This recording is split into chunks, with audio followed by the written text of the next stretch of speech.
فاعوذ باللہ من الشیطان الرجیم بسم اللہ الرحمن الرحیم الفصل الثانی عن علی قال حدثنی ابو بکر وصدق ابو بکر قال سمعت رسول اللہ صلی اللہ علیہ وسلم ما من رجل یذنب ذنوبا ثم يقوم فيتطهر ثم يصلي ثم يستغفر الله إلا غفر الله له ثم قرأ والذين إذا فعلوا فاحشة أو ظلموا أنفسهم ذكروا الله فاستغفروا لذنوبهم رواه الترمذي وابن ماجه إلا أن ابن ماجہ لم یذکر الآیہ۔ آج ہم دوسری فصل جو ہے صلاۃ تطوع کی شروع کر رہے ہیں۔ یہ حدیث مولا علی کرم اللہ تعالیٰ وجہ الکریم سے ہے۔ بہت کم روایتیں کرتے ہیں لیکن بہت مضبوط روایت، ان کی وہ مضبوطی جو میدان جنگ میں دیکھی گئی ہے اس سے تو سارا زمانہ واقف ہے کہ ان کے تلوار کے نیچے آ کے کوئی بچ کے نکل نہیں پایا، اس سے سارا زمانہ ہو۔ تو وہ تلوار ہی کے دھنی نہیں تھے، علم و عمل میں بھی اپنا جواب نہیں رکھتے تھے۔ اسی لیے حضور نے انہیں باب العلم کہا ہے۔ جو بھی علم والا، صحیح معنوں میں علم والا ہوگا، وہ اسی دروازے سے ہو کے جائے۔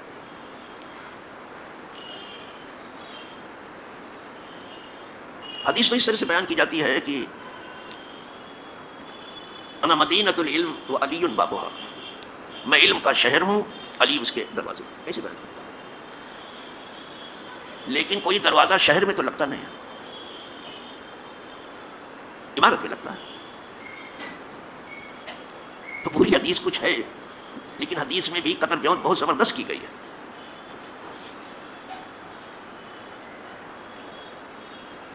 اگر کچھ انسانوں کے ہاتھ بنانے کے لیے آگے بڑھتے ہیں تو کچھ کے بگڑنے کے لیے بھی بڑھتے ہیں۔ کسی شہر میں دروازہ نہیں لگتا، دروازہ عمارت میں لگتا ہے۔ تو یہ حدیث پوری اس طرح ہے کہ حضور فرماتے ہیں میں علم کا شہر ہوں،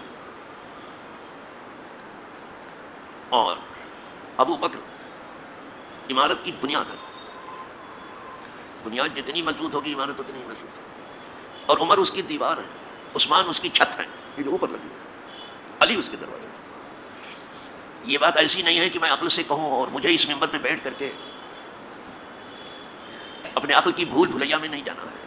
ہماری ڈولی لگڑی اگر کیا بتا سکتے، وہ دوسرے ہوں گے جنہیں توحید کا خرہ ہے، غرور کی حد تک اپنے کو موحد سمجھتے ہیں۔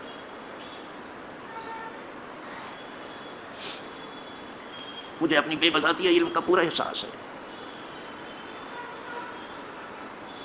تو اگر میں عقل سے نہیں کہہ رہا ہوں تو آپ کو حق پہنچتا ہے کہ پوچھیں پھر آپ کہاں سے یہ گفتگو کر رہے ہیں۔ ہم تو یہی سنتے ہیں کہ نا مدینۃ العلم وعلی بابها۔ شاہ عبدالعزیز محدث دہلوی نے جو تحفہ اثنا عشری بھی کہا، اس میں یہ حدیث نقل کیا ہے۔ بس کیا کہنا ہے، اب آپ کو کب موقع ہے کہ جا کے تحفہ اثنا عشری پڑھیں؟ کیا لکھی ہے کتاب، کیا کہنا صاحب؟ جب یہ کتاب منصہ شہود پر آئی، اس وقت کے نواب نے اہل تشیع سے کہا کہ اپنا جواب چاہتی ہے کتاب، اس کا نقد جواب پیش کرو۔ یہ نہیں کہ انہوں نے بہت کچھ جواب لکھا اور بہت ساری کتابیں بھی انہوں نے پیش کی، لیکن نواب صرف نواب ہی نہیں تھا، وہ اعلیٰ تھا، سب کو بغیر پڑھے کنارے لگا دیا، کہا اس کتاب کا جواب نہیں ہوا۔ تو انہوں نے کہا آپ نے تو کھول کے کچھ پڑھا ہی نہیں، آپ نے کچھ کھول کے پڑھا ہی نہیں، وہ کہہ رہے ہیں کہ اس کا جواب نہیں ہوا۔ کہا میں کہتا ہوں نا کہ اس کا جواب نہیں ہوا، کہا وہ ہمیں بھی بتا دیجیے۔ کہا اس آدمی نے جو کتاب لکھی ہے اس کا نام رکھا تحفہ، جو 12 اماموں کو مانتے، اثنا عشری کے معنی 12 امام کو ماننے والے، ان کے لیے تحفہ۔ وہ بندہ سنی ہو کے تم کو تحفہ پیش کر رہا ہے اور تم جواب میں لکھ رہے ہو شمشیر پر ہے نا بر کے خاطب، ننگی تلوار اچکنے والی بجلی، تحفہ دینے والی بجلی گراؤ گے آپ؟ ننگی تلوار سے کہا تم کو ٹائٹل نہیں آیا بنانا، اس کا ٹائٹل تم کو کتاب کا نہیں معلوم ہے، کیا جواب تم دے دو؟ پہلے ٹائٹل بنانا سیکھ لو. اسی لیے ان کا کوئی خطبہ بغیر لعنت کے نہیں ختم ہوتا. سن لینا آپ، بہت زیادہ پرہیزگار مت بنو. اللہ جسے چاہتا ہے پرہیزگار بنو. اپنے منہ میاں مٹھو بننے کا اچھا. فلا تزکوا انفسکم، اپنے آپ کو بہت ستھرا مت بناؤ. کوئی اپنے آپ کو بہت بڑا موحد بھی مت نہ بتائے. بل اللہ یزکی من یشاء، بلکہ اللہ جسے چاہتا ہے ستھرا کرتا ہے. تو یہ تحفہ سنا شریف ہے. لیکن اس میں ہے کہ علی بابا جب عمارت بن گئی تو دروازہ چاہیے تھا. صدیق جس عمارت کی بنیاد ہے اس کے دروازے ہیں علی. فاروق جس عمارت کی دیوار ہے اس کے دروازے ہیں علی. عثمان جس کی چھت ہے اس کے دروازے ہیں علی. جو بھی والا جائے گا. اسی لیے قوت فیصلہ مولا علی میں بہت تھی. اقسام علی، جو بات کسی سے نہیں حل ہو پاتی مولا علی سے کرتے تھے. انہیں سے روایت ہے مولا علی سے. میں نے تھوڑا سا بتا دیا آپ کہ دھیرے دھیرے سیکھ لو، اس لیے کہ ٹھیک سے بتانا اب نہیں ہے. چیخنا چلانا زیادہ ہے، گول کو پاڑا زیادہ کرنا ہے، یا کچھ نہ تو منقبت کر کے بات ختم کر دینا، اور دعا میں بھی لمبی چوڑی تقریر کر دینا. تقریر میں جو ڈیفٹ ہونی چاہیے ہو یا نہ ہو اس کو لمبائی سے پورا کر دیتے ہیں. کیا ضروری ہے تقریر کو لمبا کرنا؟ بات مختصر ہو لیکن معنی خیز ہو. اور یہ ہمارے نبی کا معجزہ ہے. حضور ہمارے جوامع الکلم ہے. جو بات دفتروں میں نہیں سمیٹی جا سکتی اسے ایک چھوٹے سے جملے میں حضور بیان کرتے ہیں. اور یہاں رات بھر تقریر کرتے ہیں، کچھ سمجھ میں نہیں آتا کیا کہہ رہے ہیں. گھوم پھر کے جہاں سے چلے تھے پھر وہیں آ جاتے ہیں. یا ایسے ہی رات بھر بارش ہو اور زمین نہ بھیگے، یہ کیا ہے ایسا؟ لیکن عوام الناس بیچارے عوام الناس ہیں، ان کے فندے میں پھنس جاتے ہیں. ان کی نماز دیکھ کے، ان کے روزے دیکھ کر کے، ان کی تلاوت دیکھ کر کے پھنس جاتے ہیں. وہ فرق بھی نہیں کر سکتے کہ کہاں ڈنڈی مار رہا ہے. یہ تو جو کوئی سمجھنے والا بیٹھتا ہے تو سمجھتا ہے کہ یہاں یہ ڈنڈی مار رہا ہے. چلو تو مولا علی سے یہ حدیث ہے. یوں کروں گا تو بات لمبی ہو جائے گی. مولا علی سے یہ حدیث ہے. کیا بیان کر رہے ہیں؟ ان علی قال حدثنی ابو بکر، مجھ سے ابو بکر نے بیان کیا. مجھ سے ابو بکر. اب ان میں کتنا قرب ہے اور کتنی دوری دکھائی جا رہی ہے. مولا علی کو کتنا قرب ہے صحابہ سے، دیکھ لو. کہا مجھ سے حدیث بیان کی ابو بکر نے. اتنا ہی کہہ دیتے تو کافی تھا، لیکن اتنا کہہ کے نہیں کہتے وہ صدقہ ابو بکر، اور ابو بکر نے سچ کہا یعنی وہ صدیق ہے. دیکھ لو وہ صدقہ ابو بکر کہتے ہیں. اور آپ انہیں صحابیت سے نکال باہر کرنا چاہتے ہو. کیا آپ کے بھی اختیار میں ہے کہ آپ صحابی بنا دو؟ کسی کے اختیار میں ہے کہ وہ صحابی بنا دے؟ نو.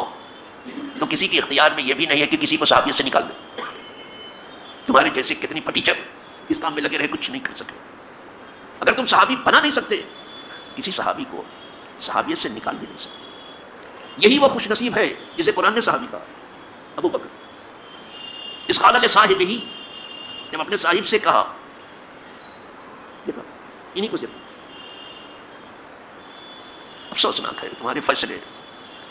ایک طرف تم ہو کہ محبت کا دعویٰ کر کے اہل بیت سے خود ان کے فرامین سے الگ تھلگ جا پڑے.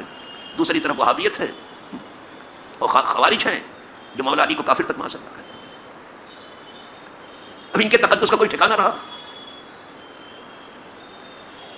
جو صحابہ کی کرتے راہ کو بھی نہیں پہنچ سکتے وہ علی کو کافر کرتے ہیں. اور نہیں تو دیکھ لو کہ نہروان کے مقام پر کس کا کلا کما کیا گیا؟ انہیں خوارج کیا. اور یہی خوارج ہیں جو آپ اپنے آپ کو چھپاتے ہیں. اب خارجی نہیں بنتے، وہی سنت والجماعت بن گئے. جب ان سے پوچھا جاتا ہے کہ آپ تو سنت والجماعت ہو گئے، جو سنی تھے کہاں تو بریلوی ہو گئے. اب وہ بریلوی ہو. بریلوی کوئی فرقہ اور کام نہیں ہے، نہ کوئی بریلوی ہے. یہ بریلوی جو لکھتے ہیں اعلیٰ حضرت کیسے فقیر رکھتے ہیں، یہ بریلوی عقیدہ نہیں ہے. کیا تو بریلوی ہوگا. اچھا جو نہیں سمجھتے وہ یہی سمجھ سنی ہے ہمارا الحمدللہ مسلمان ہے.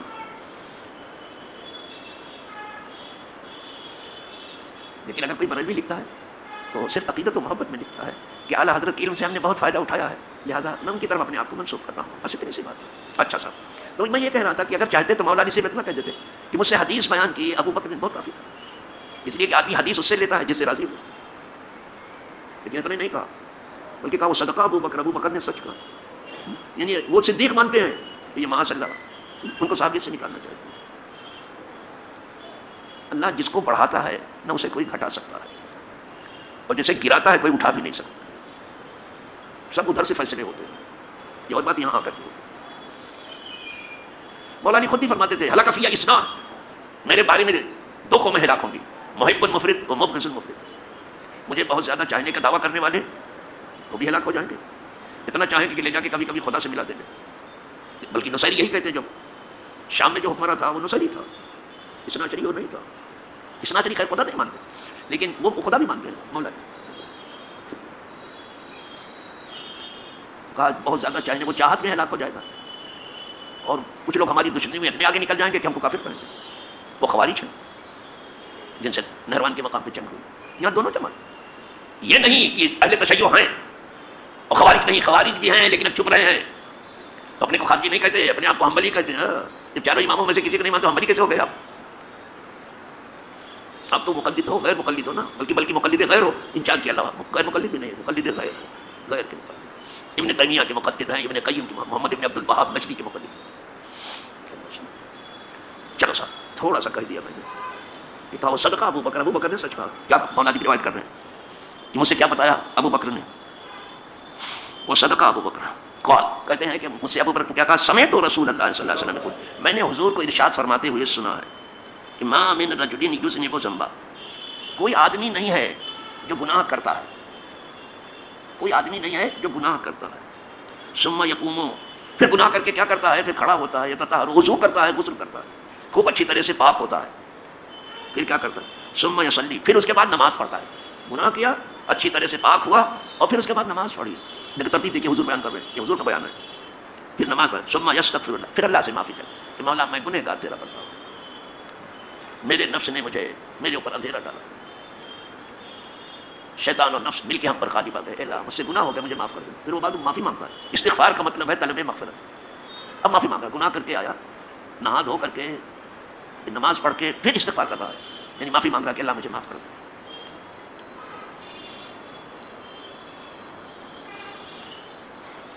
اللہ غفر اللہ اللہ، مگر یہ کہ اللہ اس کو معاف کر دیتا ہے. یہی نہیں کہ نماز بے حیائی سے روکتی ہے اور ناپسندیدہ چیزوں سے روکتی ہے.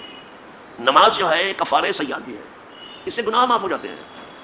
جلدی سے کوئی گناہ ٹھہرتا نہیں ہے، جلدی سے ٹھہرتا ہے.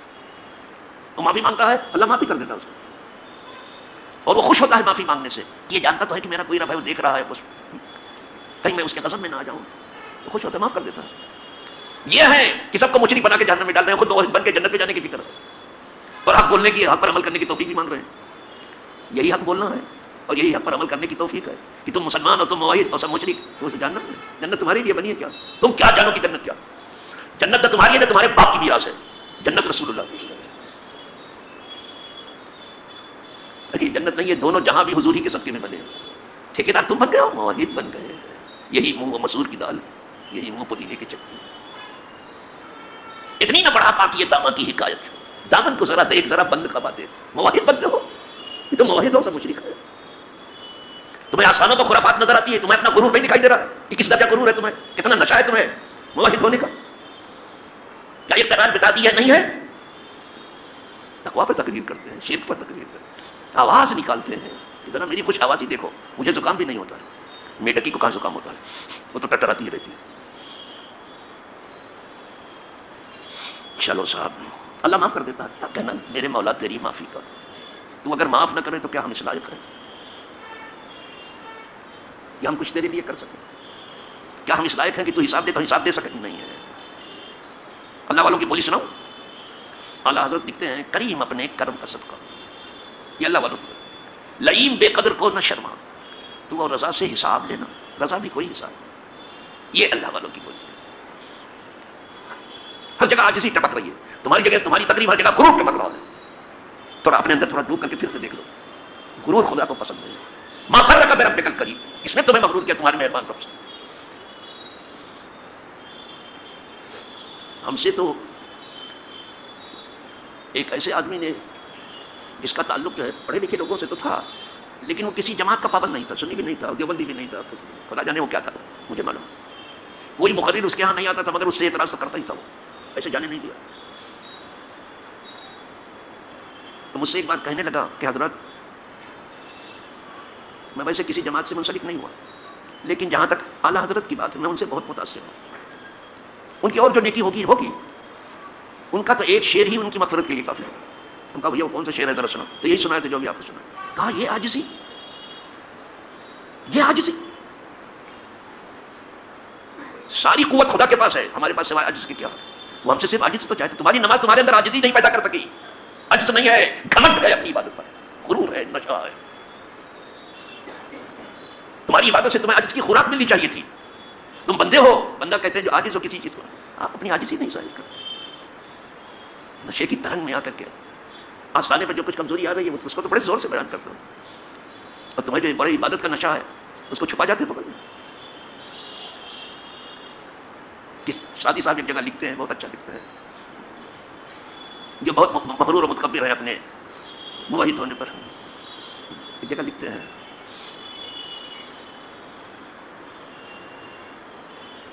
کہ تو اپنے ہنر کو تو ظاہر کر رہا ہے کہ میرا یہ ہنر ہے, اور اپنے عیوب کو جو ہے اپنے بغل میں چھپا رہا ہے. ہر آدمی میں کچھ نہ کچھ عیب ہے, کچھ نہ کچھ عیب ہے, کچھ نہ کچھ ہنر ہے. تو آدمی کیا کرتا ہے, اپنا ہنر تو ہتھیلی پر رکھ کے ساری دنیا کو دکھاتا ہے, اور اپنا عیب جو ہے اپنے بغل میں چھپاتا ہے. کہا قیامت کے دن اس کھوٹی چاندی سے کیا خریدے گا تو؟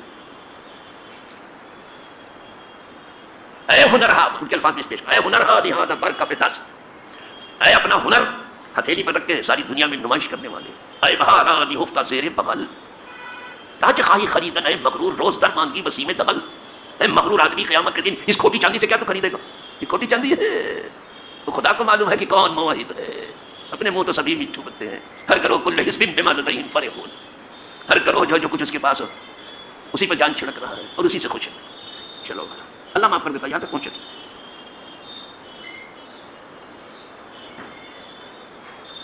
آگے سنیے صاحب.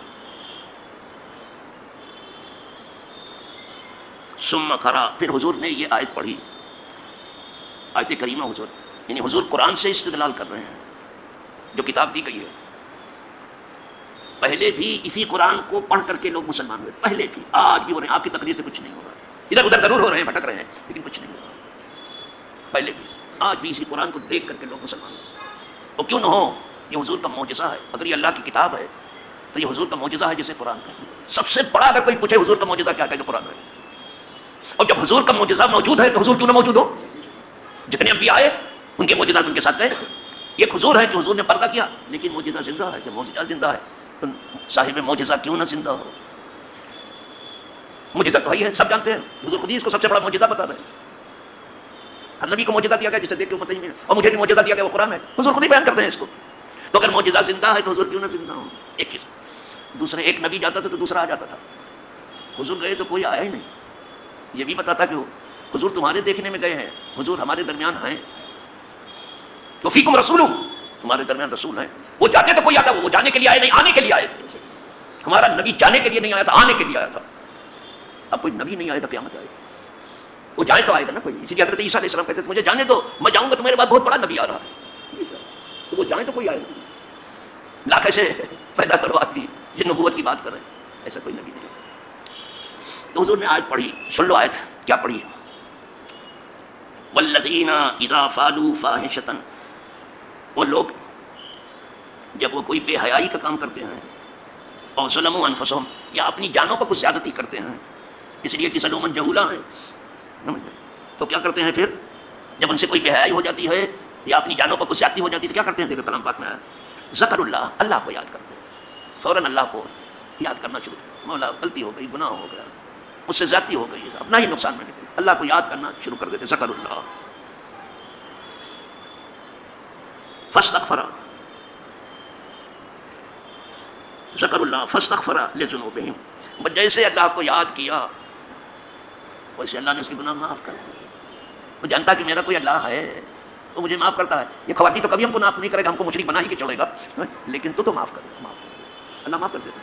یہ آیت پڑھی, بہت خوش ہوتا ہے معافی مانگنے سے, استغفار سے بہت خوش ہوتا ہے. اسی لیے استغفار میں بہت فائدے ہیں.